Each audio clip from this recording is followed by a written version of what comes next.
Bonjour, les cordons bleus, les enfants adorent ça. Si vous les préparez vous-même, ils en raffoleront. Donc aujourd'hui, nous allons préparer un suprême de volaille façon cordon bleu avec une polenta aux olives noires.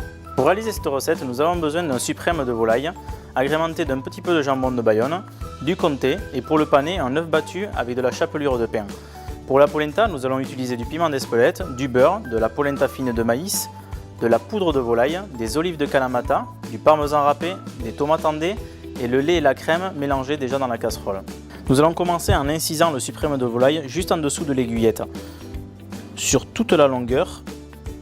Maintenant que nous l'avons ouvert en deux, nous allons légèrement l'assaisonner avec un tour de moulin à poivre, une bonne pincée de sel et nous y déposons au centre 2 fines tranches de jambon de Bayonne et 2 tranches de vieux comté. Nous allons maintenant refermer le suprême en recouvrant totalement le jambon de Bayonne et le fromage.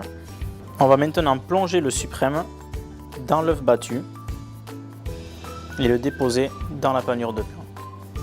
Nous le retournons en y déposant bien la chapelure sur toutes les parties du suprême. Nous allons déposer une parcelle de beurre au fond du sautoir.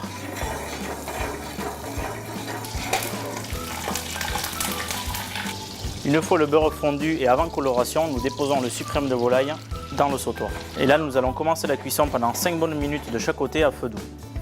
Pendant la cuisson du suprême, nous allons porter le lait et la crème à ébullition, sur lequel nous allons verser la polenta en pluie en fouettant rigoureusement. Donc là, c'est très important de fouetter la polenta jusqu'à reprise de l'ébullition afin qu'elle n'accroche pas au fond de la casserole. Et lorsque ça rebout, on va laisser cuire pendant 5 bonnes minutes. À la reprise de l'ébullition, nous allons ajouter une bonne cuillère de poudre de volaille, ainsi qu'une pincée de piment d'Espelette et de sel fin. Après 5 minutes de ce côté, nous allons le retourner de l'autre côté jusqu'à l'obtention de la même coloration. Après 5 à 8 minutes de cuisson, la polenta a bien épaissi et nous allons maintenant rajouter la garniture. Donc nous commençons par le parmesan en pluie, les olives de Kalamata et les tomates en dés. Et voilà la polenta prête à servir. Notre polenta et le cordon bleu sont prêts, nous allons commencer à dresser.